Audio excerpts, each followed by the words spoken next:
The House on Beacon Hill. The story does not begin with a scream. It begins with silence. A kind of silence that makes your bones ache when you stand in it too long. The Hartwell mansion, perched high on Beacon Hill in the growing town of Millbrook, Pennsylvania, was not abandoned in 1829, but it felt abandoned. The air inside carried the weight of listening walls and watching mirrors. To stand in the master bedroom suite was to feel yourself shrinking, as though something just out of sight was studying the edges of your mind, waiting to move when you blinked.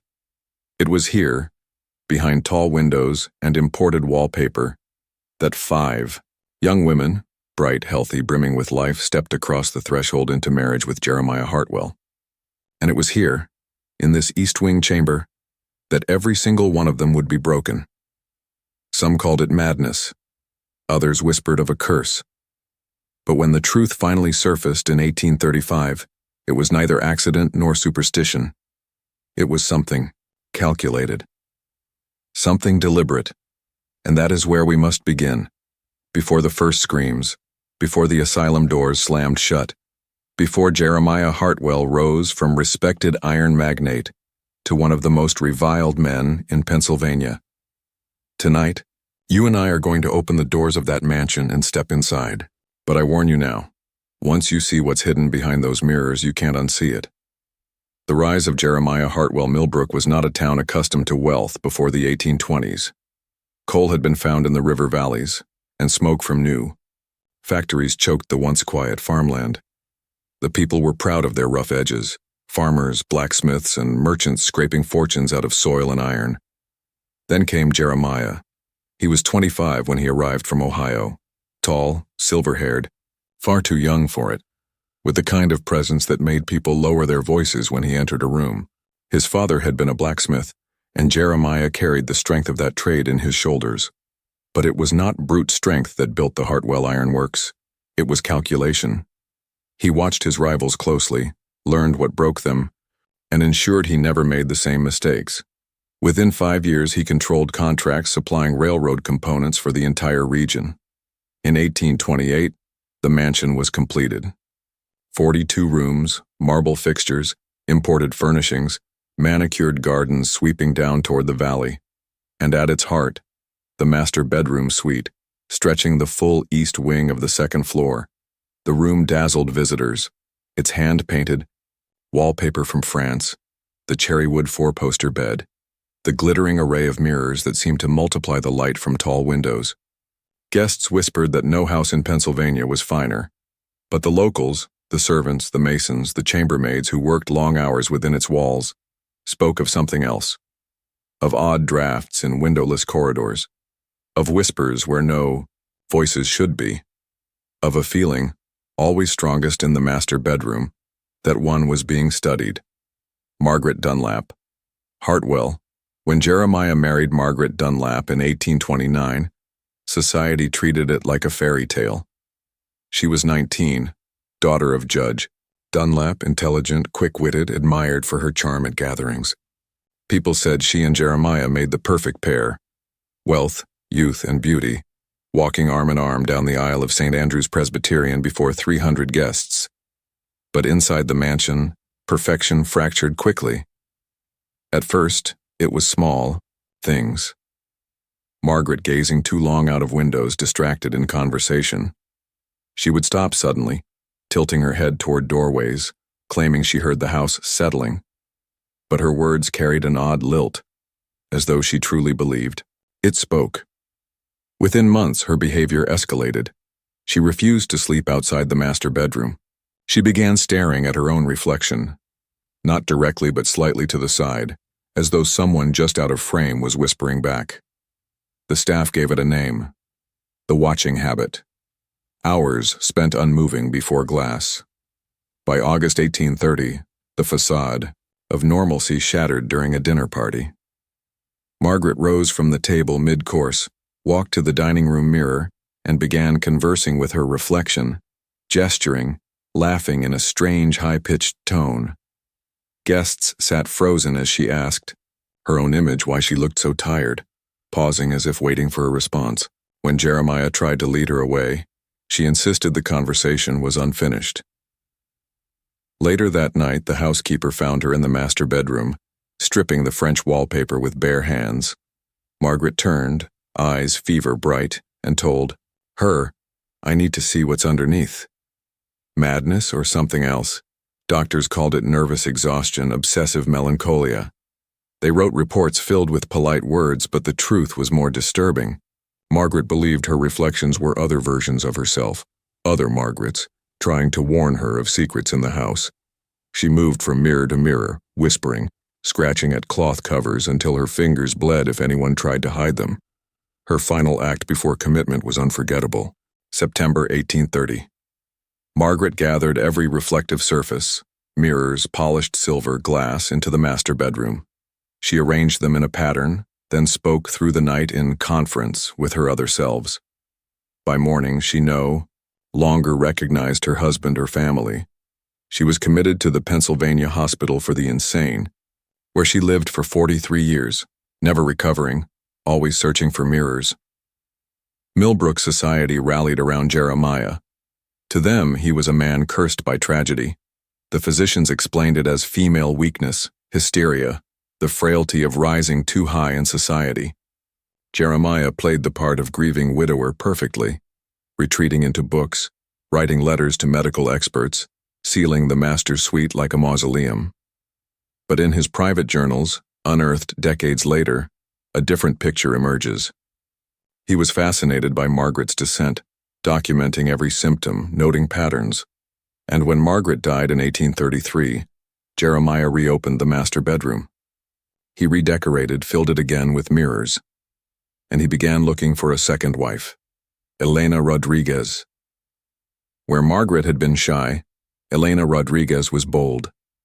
22, daughter of a wealthy Spanish merchant, educated, radiant, unafraid of conversation.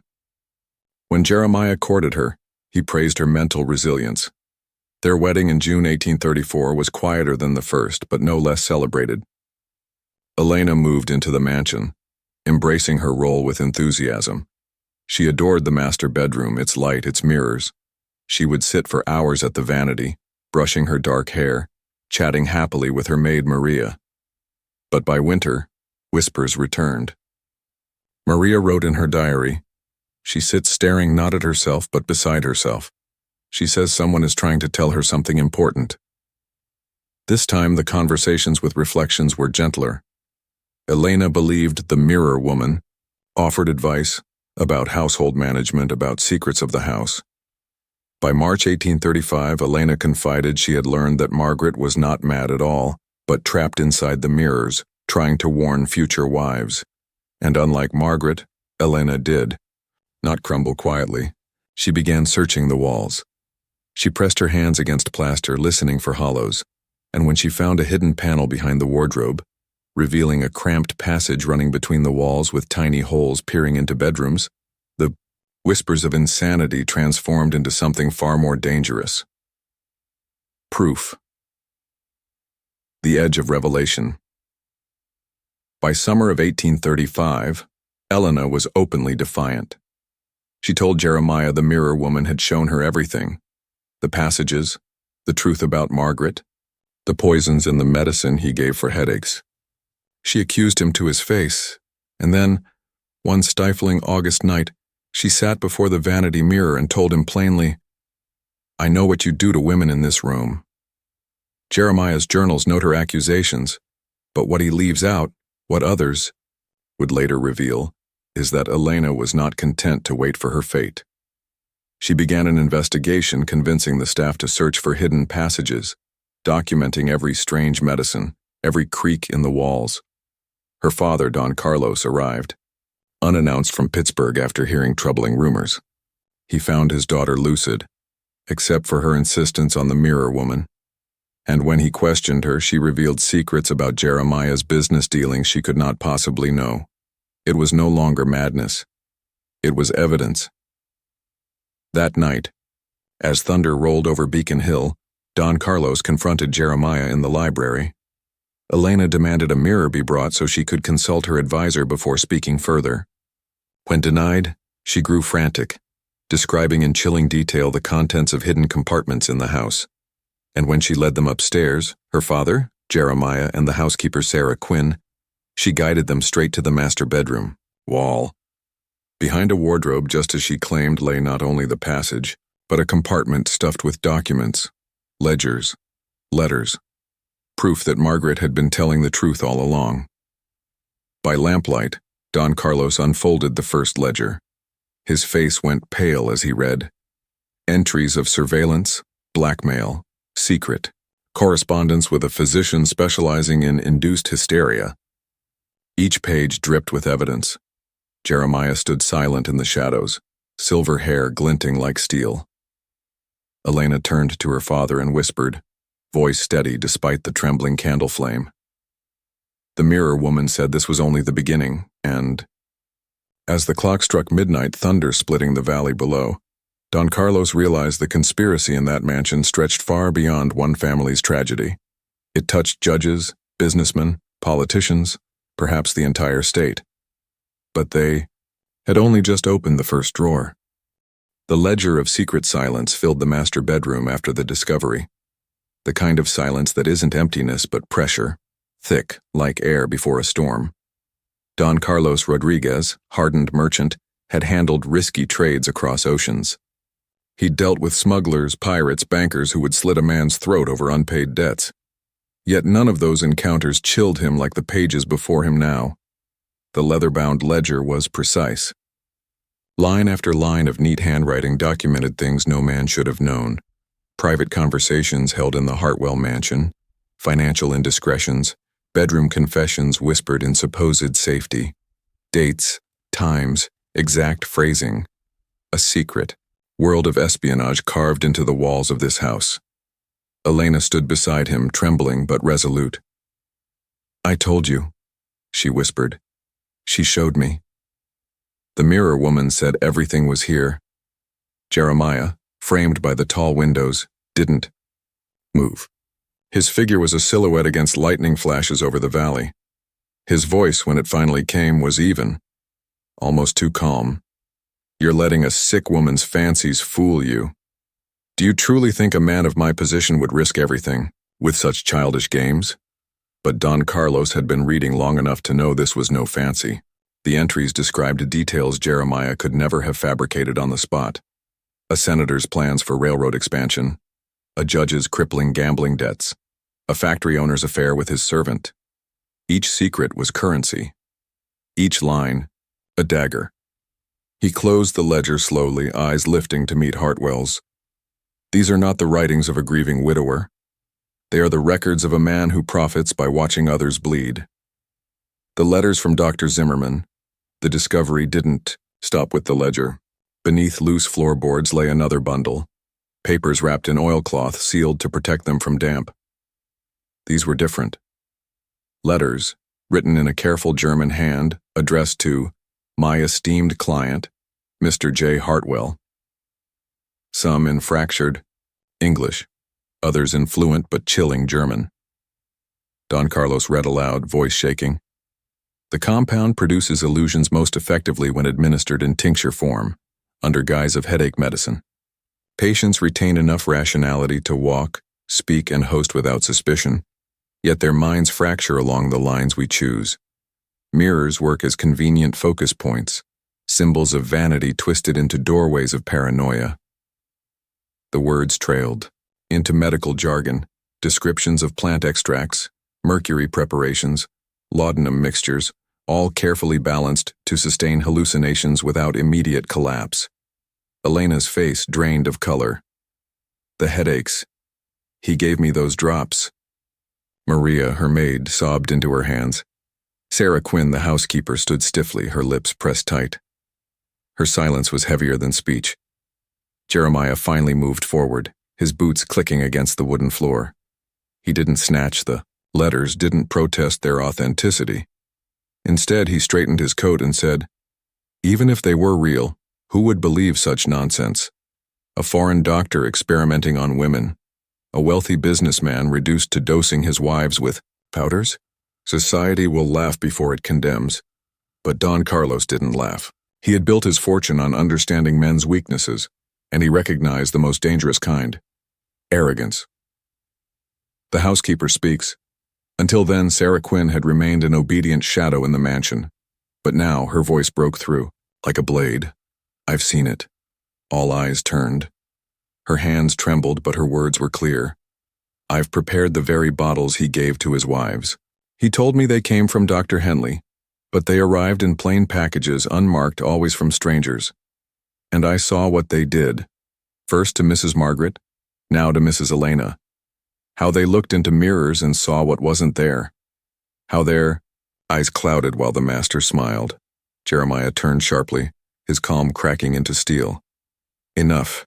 You will not. But Sarah's words surged like floodwaters dammed too long. She tore at the wallpaper because she thought the walls hid mouths. She cried that food tasted bitter, and when I tasted it, I knew something was wrong. Mrs. Elena said her veins burned after the medicines, and I saw the sweat on her face. I knew. I knew. Tears streaked her cheeks. Guilt years in the making. I stayed silent. God forgive me, I stayed silent to keep my place, but I will not let another woman rot in an asylum because of this house. The silence that followed was deeper than thunder.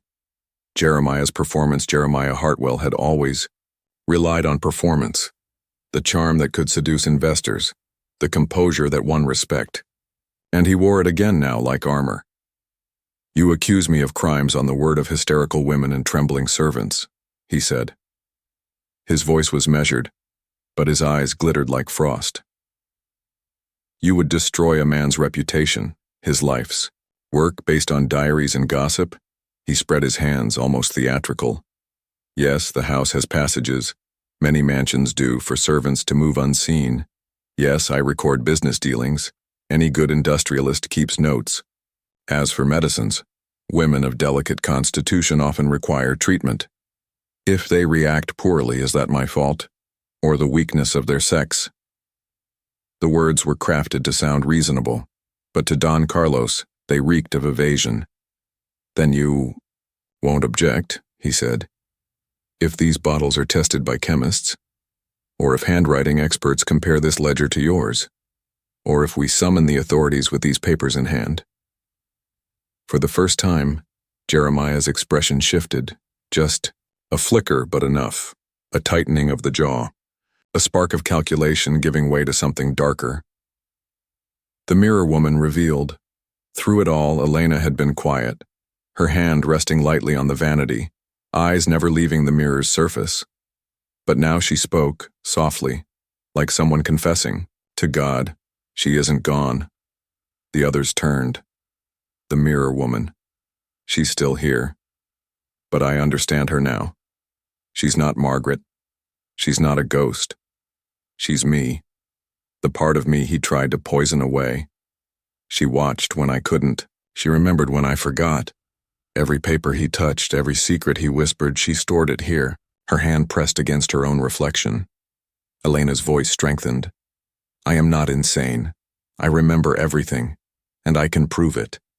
The conviction in her tone sent shivers down Sarah's spine. Don Carlos, hardened as he was, felt a flicker of dread. Because in her eyes something shone, a clarity that was almost inhuman.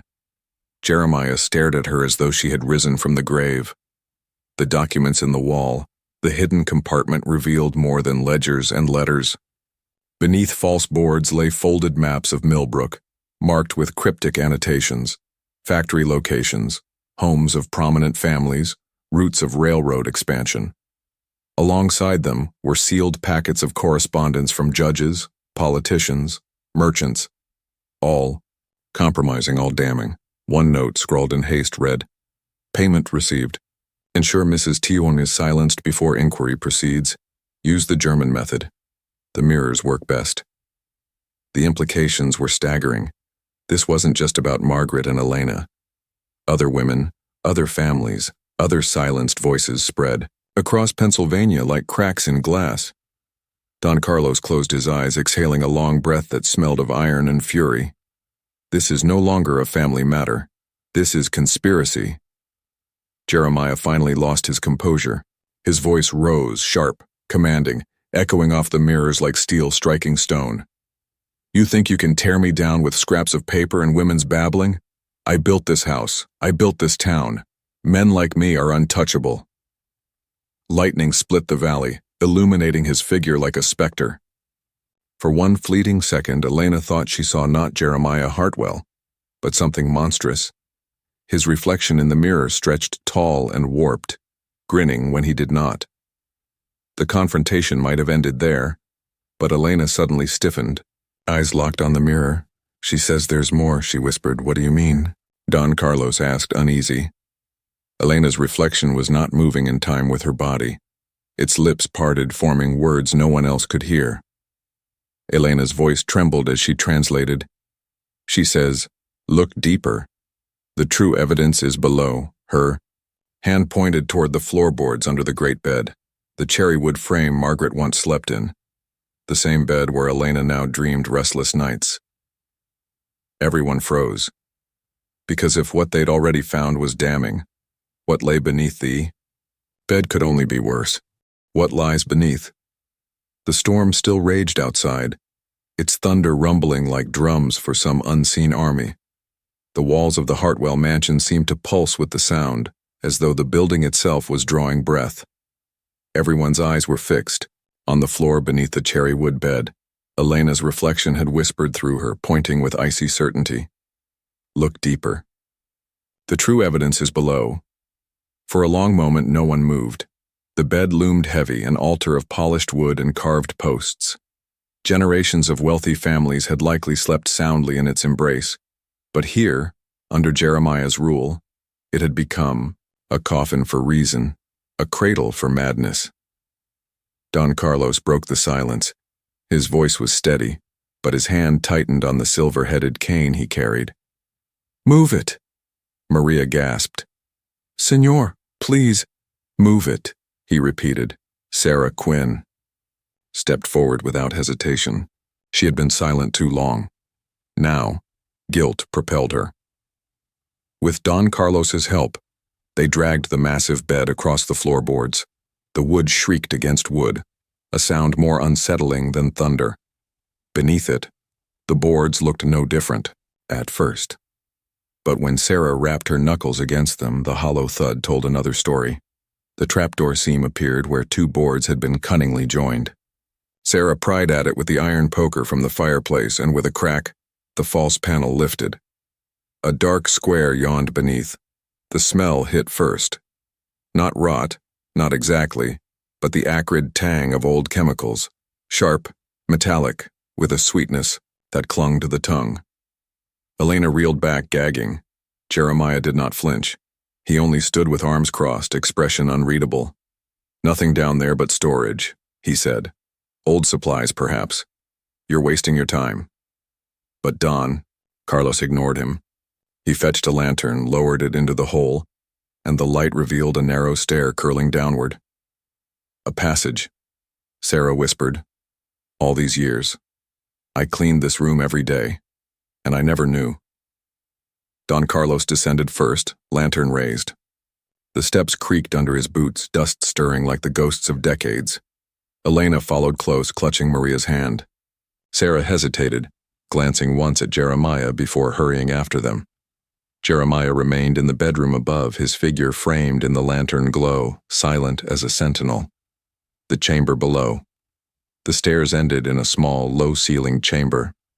The lantern's flame shivered, throwing shadows against stone walls. The room was cramped but carefully arranged.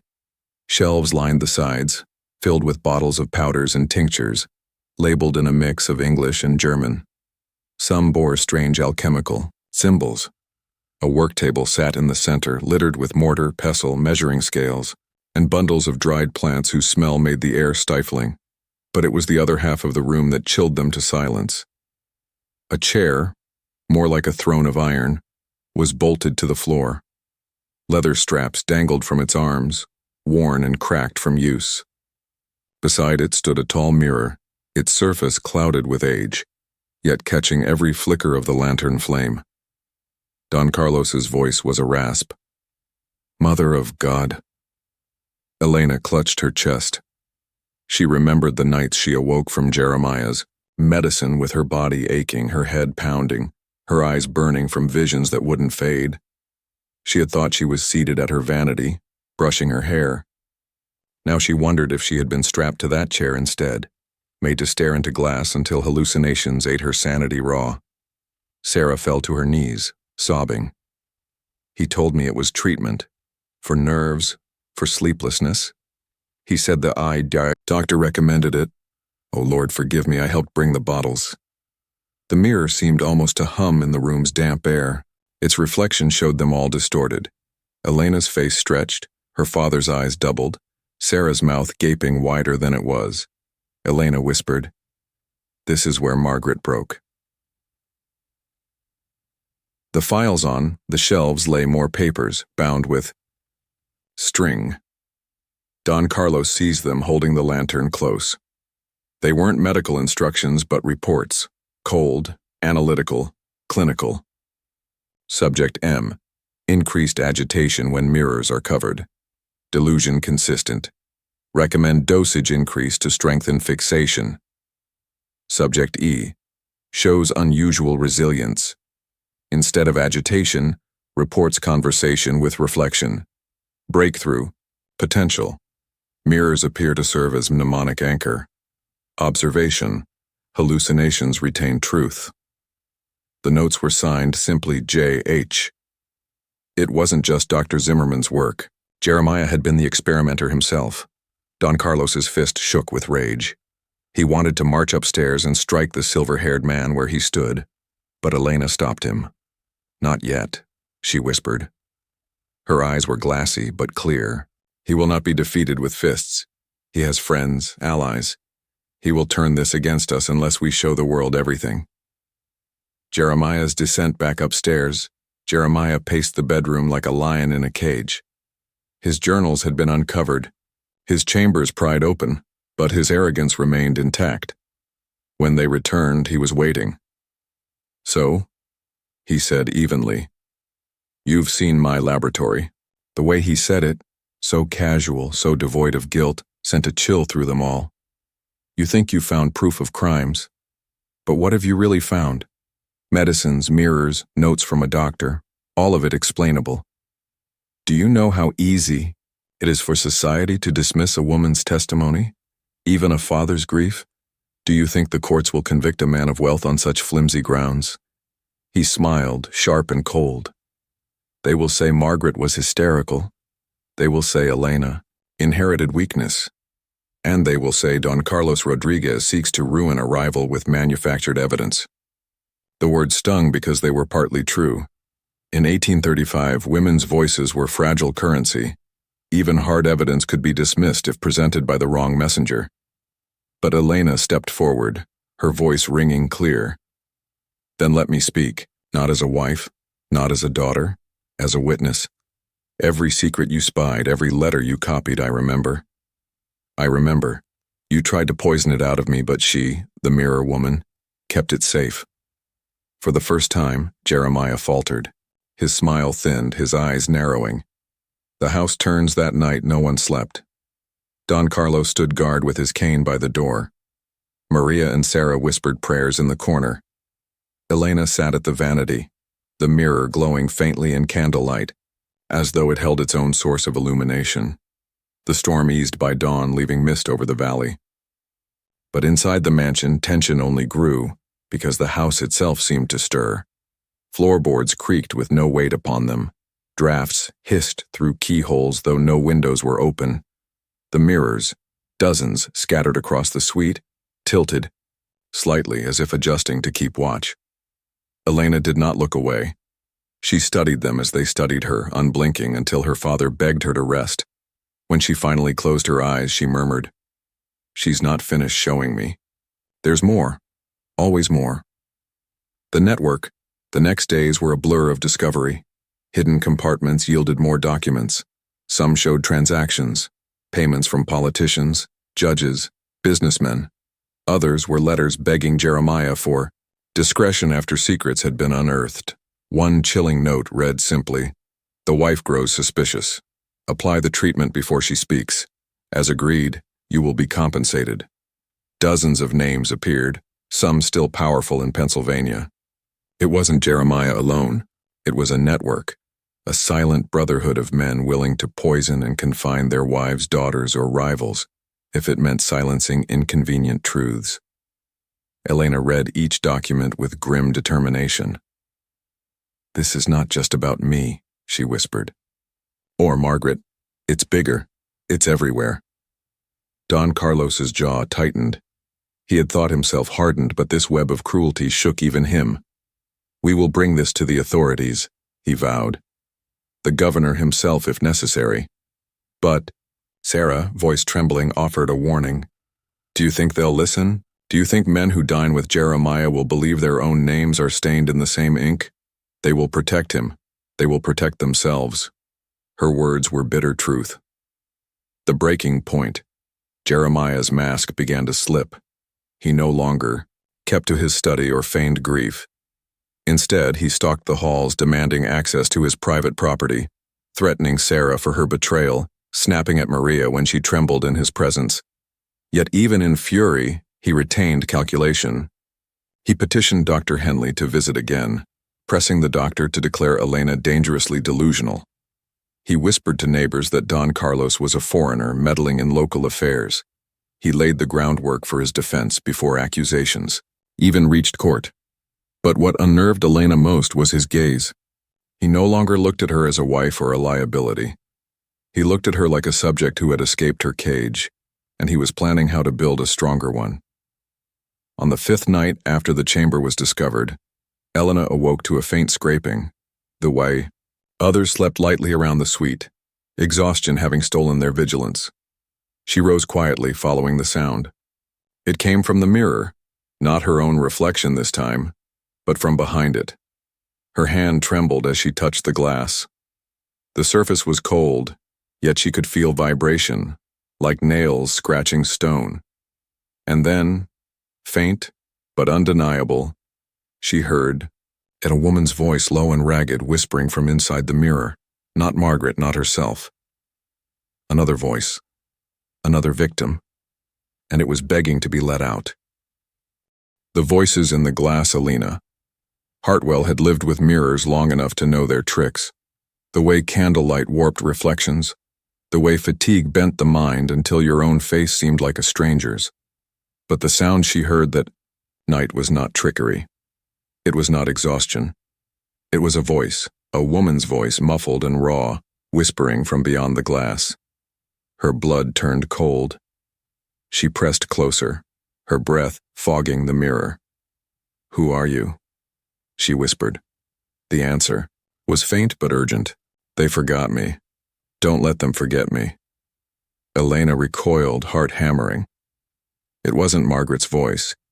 She had grown used to the imagined cadence of Margaret's ghost. This was different. Older, raspier, desperate. Behind, her Maria stirred in her sleep. Don Carlos muttered in Spanish, lost in dreams. Only the mirror kept watch, its silver surface trembling with words only Elena seemed able to hear. Beneath, deeper still, he hid us deeper. Elena clutched the bedpost to steady herself. She wanted to scream, to wake her father, to smash the glass to pieces, but she couldn't. The voice wasn't an enemy. It was a warning. When dawn came, Elena was pale, lips cracked from whispering through the night. Another wife? At breakfast, Don Carlos noticed immediately. "You didn't sleep," he said. Elena's eyes darted to the mirrors on the wall. She spoke again, but it wasn't Margaret. Who then? Elena hesitated. Someone else? Another wife? Someone before Margaret? The table fell silent. Sarah Quinn's face drained of color. "There was talk," she whispered. "Years ago, before the mansion was finished, a girl from Ohio. He never called her his wife, not formally, but she lived here a few months. Then she disappeared. Folks said she went back to her family. But I never believed it." Maria crossed herself. "Senora, you mean there were more?" Elena's hands trembled. "Yes. The voice said they hid us deeper. That means there are others. Forgotten. Buried somewhere in this house. The community. Riak's word of Elena's condition had already begun to seep into Millbrook. Servants talk, rumors travel like smoke. Neighbors whispered that Jeremiah's second wife was following the same path as the first. The details, mirrors, voices, obsession, were too precise to ignore. At the bakery, women shook their heads. A curse on the Hartwell house. At the tavern, men muttered, maybe it's the silver-haired devil himself driving them mad. Jeremiah felt the shift. Where once he was envied, now he was pitied at best, suspected at worst, and he loathed it. He redoubled his charm at public gatherings, appearing calm, handsome, generous.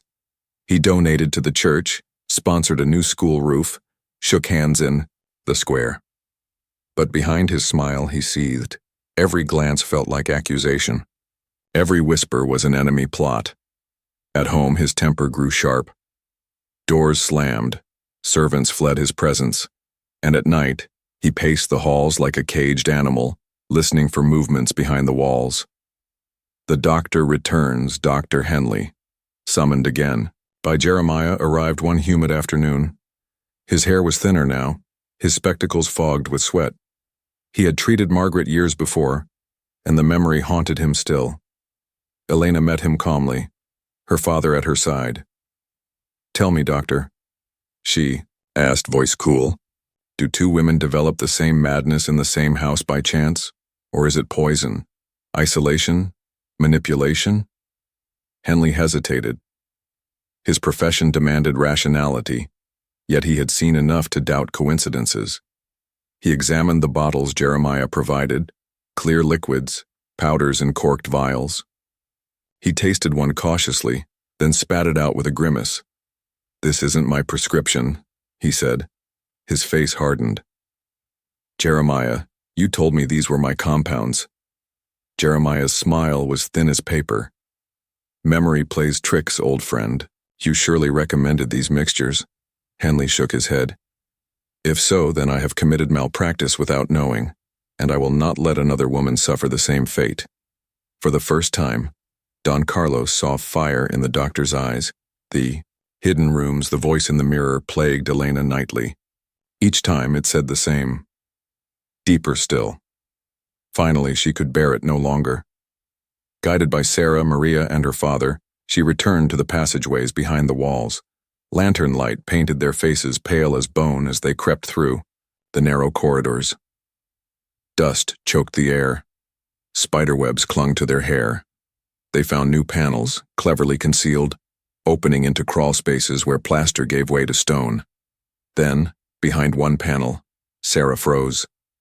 Senor, look. The lantern revealed a door iron-bound and padlocked. Its surface was scarred with scratches, some shallow, some deep, the marks of fingernails clawing desperately at escape. Maria whimpered. Elena touched the lock. It was old, corroded, but strong. Bring it down, Don Carlos said. His cane struck metal. Together they forced it open. The door groaned wide, revealing a narrow chamber, and inside, the forgotten bride, a skeleton, draped in the tatters of what had once been a wedding gown. The veil still clung to its skull, stained and moth-eaten. The jaw hung slack, as though frozen mid-scream. The lantern flickered. Shadows seemed to bow around the remains. Elena's stomach lurched. She had known deep down, but knowing was not the same as seeing. Sarah whispered a prayer. Maria wept. Don Carlos's jaw set hard as stone. So this is what your house hides, Jeremiah. They found no coffin, no burial, no marker, just a secret tomb, hidden behind walls where the forgotten woman had been left to rot. And as they stood in stunned silence, the mirror woman's voice echoed faintly through the chamber, though no mirror was present. Don't let him hide us again. Jeremiah cornered when confronted. Jeremiah did not deny it. He laughed. Yes, he said. There was one before Margaret, a foolish girl who thought wealth was hers to command. She tried to defy me. She failed, and she became part of the house like the rest. His laughter was not the laughter of a guilty man, but of someone who believed he was untouchable. You can drag bones from my walls, letters from my floors. None of it matters. Do you think men of power will let me fall? I provide them with knowledge. I know what they whisper in their chambers, what debts they owe, what sins they commit. You think they will choose a dead girl over me? Don Carlos raised his cane, but Elena stopped him. Not yet, father. Her voice was steady, though her hands shook. We will not kill him. Not with our hands. We will let the truth kill him. Jeremiah sneered, but for the first time his eyes flickered. The house awakens that night. Elena could not rest. The walls whispered, the mirrors glimmered. The mansion seemed alive, restless. She sat before the vanity. Her reflection leaned forward, lips moving. And behind it, faint overlapping when were other faces. Not just one, not just two. Dozens. Women's faces, pale and pleading, crowding the silver glass. They spoke in fragments, names, dates, secrets. Elena clutched the table, tears streaming. How many? How many of you? Their voices overlapped. A chorus of sorrow. Too many. Too long. Set us free. Suddenly the glass cracked. A thin fracture split the mirror from corner to corner. Maria screamed. Sarah dropped her rosary. Elena whispered, "They are breaking through." The next morning, townsfolk gathered outside the mansion gates. Word of the discovery, the skeleton, the hidden chambers, had leaked. Men muttered, women clutched. Their children. The sheriff arrived, uncertain whether to confront Jeremiah or protect him. Inside, Don Carlos prepared to deliver the documents to authorities. Sarah and Maria packed hurriedly, but Elena remained before the mirror, pale and trembling. "Father," she said softly, "they aren't only trapped in the walls. They're trapped in me. Every time he gave me the medicine, every time I stared too long, I became their vessel. Their memories are mine now." Her reflection did not move with her this time. It smiled coldly, eyes glinting with something both familiar and alien, and in Jeremiah's voice it whispered back to her, "If they live in you, Elena, then I still own you." The Trial of Shadows. The Hartwell mansion stood on Beacon Hill like a brooding sentinel, its windows reflecting the gray August sky. By the time the sheriff's men arrived, word of the discoveries had spread far beyond Millbrook. People gathered along the road in hushed clusters, craning to see whether the iron gates would open to justice or slam shut on the truth. Inside, the air was taut with dread. Elena sat at her vanity, eyes hollow, hands clenched around the rosary Maria had pressed into her palms. The mirror before her was fractured, but its shards still caught the light. Dozens of pale faces flickered across the broken surfaces like trapped moths. Don Carlos, resolute, clutched the bundle of letters, ledgers, and Dr. Zimmerman's correspondence. "We go today," he told his daughter. "To the courthouse. To the governor if we must. This ends now." But Elena did not move. She whispered instead, almost to herself, "What if it doesn't end? What if he is right, that men of power will protect their own?"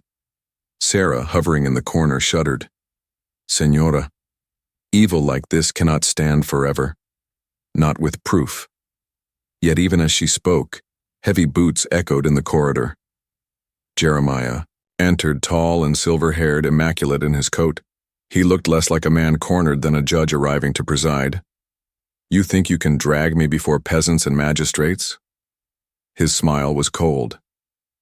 "Do you not understand?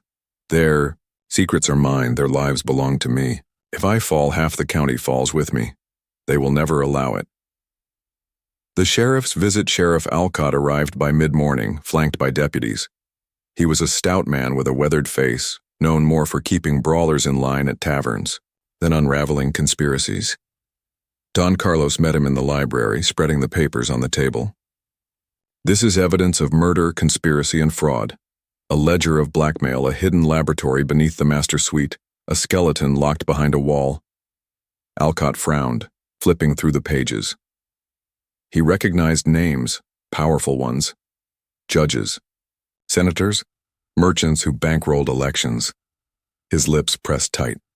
Jeremiah stood across the room, arms folded. "Sheriff, surely you see what this is. A desperate man and his hysterical daughter concocting tales to seize my estate. You know me. You know the respect I command." The sheriff's eyes flicked between them. For a moment it seemed he might hand the papers back with a shrug. Then, Elena entered, pale, trembling but steady. She set a cracked shard of mirror on the table. "Ask them," she said. "Ask the women inside. They know." The sheriff stared at her, uneasy. "Mrs. Hartwell, you're unwell. We cannot ask mirrors to testify." But her gaze was so piercing that even Alcott faltered. Jeremiah's counterattack. The next day, Jeremiah launched his defense with ferocity. He summoned allies, men he had once blackmailed, now bound to him by the noose of their own secrets. Judge Patterson declared publicly that Elena was gravely ill, as her poor predecessor had been. Senator Caldwell dismissed Don Carlos as a foreign agitator. Pamphlets circulated whispering of Elena's fits, her delusions. Jeremiah himself visited church elders, speaking solemnly of his suffering household and his tragic duty to protect my beloved wife from her father's misguided wrath. And it worked. Millbrook became divided. Some whispered that Jeremiah was a devil. Others claimed Elena was simply another victim of feminine frailty. And in the middle, the truth began to blur. The chamber of mirrors. Meanwhile, the voices in the mirrors grew stronger. Elena could no longer walk through the mansion without glimpsing pale women staring back at her. Faces she did not know, lips mouthing pleas she could barely understand. One night, the broken vanity mirror shimmered like water. Elena leaned close and gasped. For the first time, the faces aligned, overlapping into one terrible visage. Dozens of women's features combined into a single composite horror. It spoke with many voices layered as one. "You are not only witness. You are vessel. Through you we remember. Through you we will be heard." Elena clutched her head, falling to her knees. Maria tried to pull her away, but when she touched the glass, she screamed too, yanking her hand back as though burned. A blister bloomed on her palm where her skin had met the mirror. Sarah crossed herself again and again. "This house is cursed. No priest could cleanse it." Elena rose, trembling, but her eyes gleamed with sudden resolve. "Not cursed," she whispered. "Conspired. These are not spirits of the dead. They are the living memory of what he did, and they will not be silenced again." Henley's breaking point, Dr. Henley, shaken by his complicity, began to unravel. He confessed privately to Don Carlos. "I prescribed laudanum, nothing more. But the mixtures Jeremiah gave, God help me, I never examined them closely. I let myself be deceived. I gave his cruelty the mask of medicine." He began keeping notes, documenting the symptoms, the chemical residues in Margaret's old bottles, even early toxicological observations. His conscience drove him to expose Jeremiah, even if it meant destroying his own career. But Jeremiah anticipated this. One evening, Henley's office was ransacked. His notes vanished. Only a smear of mercury powder remained on the desk, a silent warning. Henley trembled. "He will ruin me, or kill me." Don Carlos gripped his shoulder. "Then you must choose silence or justice." The doctor's eyes, haunted, finally hardened. "Justice." The gathering crowd by September, the mansion was surrounded nightly by onlookers. Some came to jeer, others to pray. Rumors spread of screams heard through the windows, of lights flickering in mirrors when no candles were lit. Children dared each other to run up the drive and touch the iron gates. Adults crossed themselves when passing. Millbrook had never seen scandal like this. It was no longer simply about Jeremiah and his wives. It had become a spectacle, a theater of madness and power where the entire community was audience. And Jeremiah, though cornered, played his part with relish. He stood at the balcony, addressing crowds with mournful dignity. "Pray for my wife," he would call. "She suffers delusions. Do not let her father's ambition exploit her illness." Some believed him. Others saw the glint in his eye and shuddered. Elena's visions inside. Elena's condition worsened or sharpened depending on perspective. The mirrors no longer showed her only women. They showed events. She saw judges taking bribes, merchants striking secret deals, senators whispering about routes of railroads. She spoke these aloud, and Don Carlos verified them in Jeremiah's ledgers. It was as though the poison that once clouded her mind had left her with a terrifying clarity. "You see," she told her father, "they are not hallucinations. They are memories, fragments the others carried now flowing through me. He thought to break me, but he created something else." Don Carlos, though proud, was unsettled. Sometimes when Elena spoke, her voice was not her own. Sometimes it was Margaret's, sometimes the forgotten bride's, sometimes a dozen others all layered. She was no longer only Elena. She was Legion. Jeremiah's last gambit as the courthouse. Hearings drew near. Jeremiah made his final play. Late one night, Sarah awoke to the sound of heavy footsteps. She crept to the hall and saw Jeremiah descending into the hidden chamber beneath the master suite. Lantern in hand, he carried a bundle of papers. Sarah followed, heart pounding. Through the crack of the door, she saw him feeding the documents into a brazier one by one. Ledger pages curled, letters blackened, maps turned to ash. But as the fire roared, the mirror in the chamber began to shiver violently.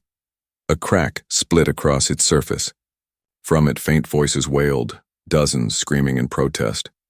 Jeremiah flinched but held his ground, tossing more papers into the flames. Then the mirror burst. Shards flew across the room, slicing his cheek, embedding in wood. The lantern guttered. For the first time, Jeremiah looked afraid, and in the silence that followed, Sarah swore she heard a single whisper echo through the chamber. "Too late. We are already free."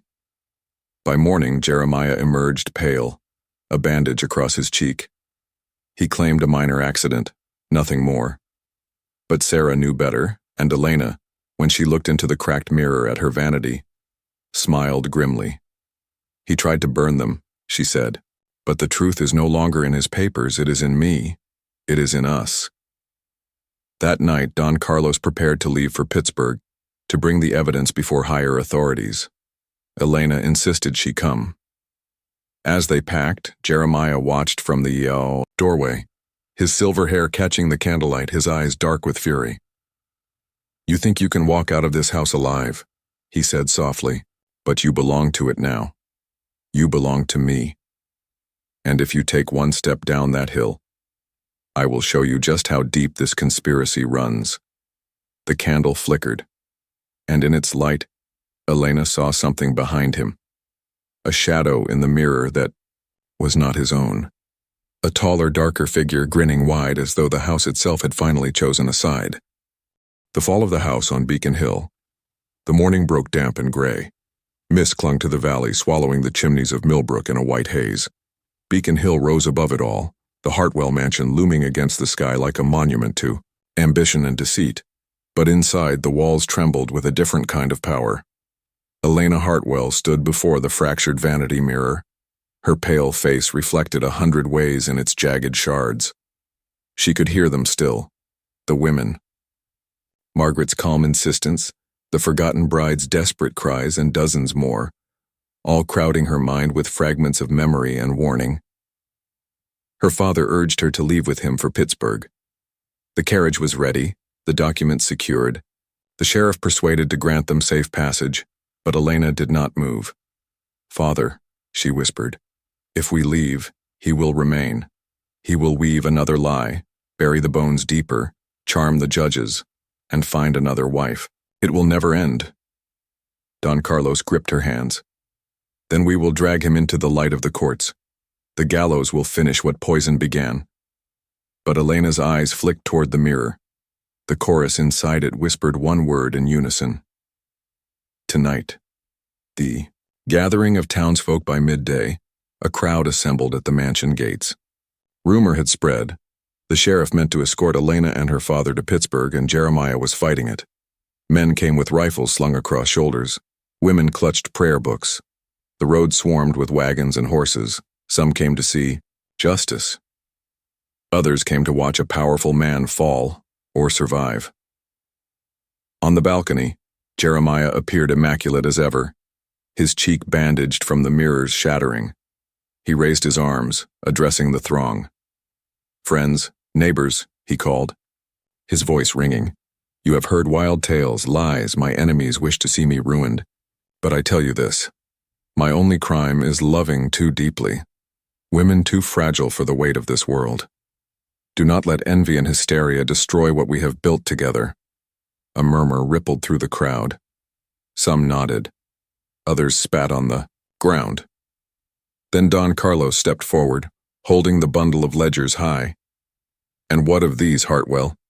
The blackmail, the poison, the bones behind your walls. Will you call those delusions too?" Gasps spread. The sheriff raised a hand for silence. For a moment, Millbrook held its breath. The house stirs. That evening, as the sheriff debated how to proceed, the mansion itself began to awaken. Mirrors throughout, the house rattled in their frames. Shutters slammed, though no wind blew. The great chandelier in the hall swayed, crystals chiming like funeral bells. Sarah, praying in her small chamber, felt the floor vibrate.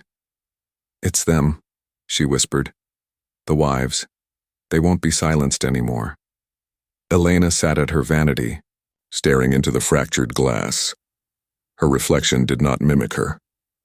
Instead, Margaret's face looked back, serene and sorrowful. "You carry us," Margaret said. "But tonight, the house itself must speak." Elena's lips quivered. "How?" The mirror cracked further, splintering until it resembled a spider's web. From its depths, dozens of voices rose, not whispers now, but a roar. "Show them. Show them all." The public revelation.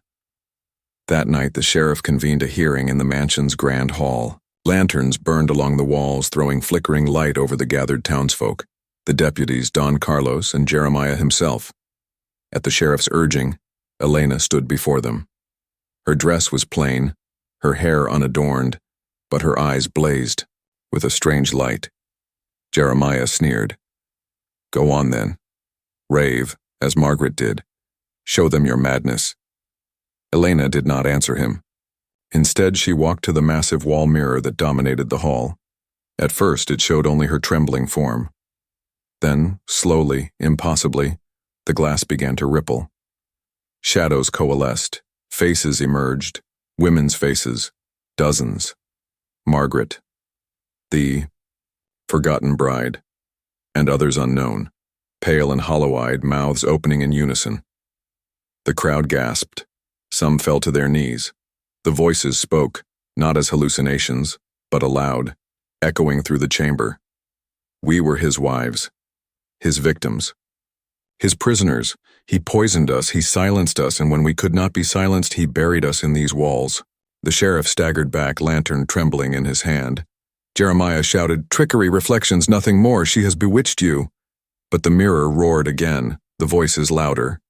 One by one, they recited details only they could know.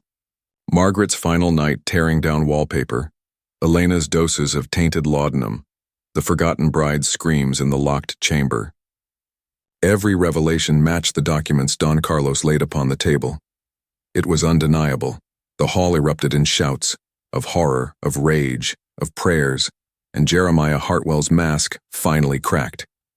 Jeremiah's madness. "No!" he bellowed, lunging toward the mirror. His fist struck the glass, but it did not shatter. Instead, his reflection grinned back at him, lips moving independent of his own. "You cannot silence us, Jeremiah," it hissed. "Not anymore." He staggered back, pale, sweating. His silver hair gleamed like a crown of frost. "They lie," he stammered. "They lie to destroy me, do you not see? They are jealous, weak, always weak." But his words rang hollow. The townsfolk saw the truth in his wild eyes, in the trembling of his hands. Sheriff Alcott stepped forward. "Jeremiah Hartwell, by authority of Millbrook County, I place you under arrest for murder, conspiracy, and fraud." Jeremiah laughed, high and broken. "Arrest me? You fools, I built this town. Without me, you are nothing." Then, with sudden ferocity, He snatched a pistol from a deputy's belt and fired into the ceiling. Plaster rained down. The crowd screamed. The final collapse. In the chaos, Elena did not flinch. She stepped closer to the mirror, her voice rising above the clamor. You wanted us silent, Jeremiah. But now we speak through me, through all of us, and you will hear us until your last breath. The mirror exploded outward, shards spraying like a storm of knives. But instead of cutting her, they hovered in the air, suspended by some unseen force. Jeremiah screamed, shielding his face. The shards turned, not falling, but circling him, reflecting his twisted visage 100-fold. Each fragment showed him, not as he was, but as the women had seen him. Leering, cruel, monstrous. He fired wildly, bullets ricocheting, but the mirrors closed in. His scream became a gurgle.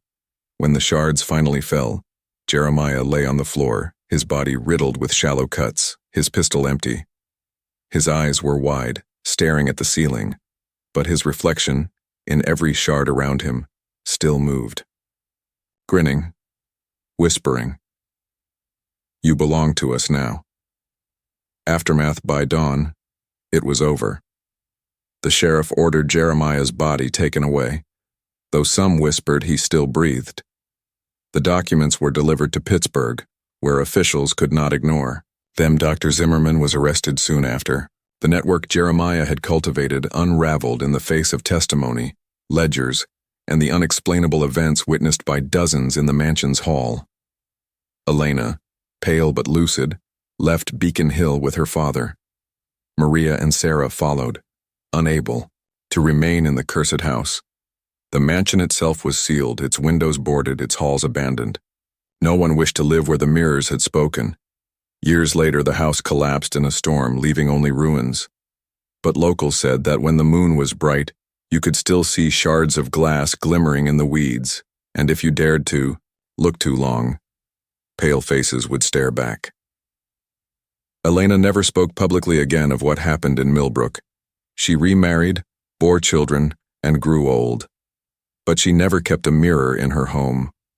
When asked why, she would only smile faintly and say, "Because they still watch, and I promised I would always remember." In Millbrook, the legend endured. Parents warned children not to play on Beacon Hill. Travelers whispered of screams in the wind. And in Pittsburgh, the case of Jeremiah Hartwell became infamous. The tale of a man who poisoned wives into madness, a mansion filled with secret chambers and mirrors that refused to stay silent. But the darkest rumor was never written in any ledger. That Jeremiah's reflection still walks Beacon Hill, grinning in every piece of broken glass, waiting for the day someone dares to build on those cursed stones again.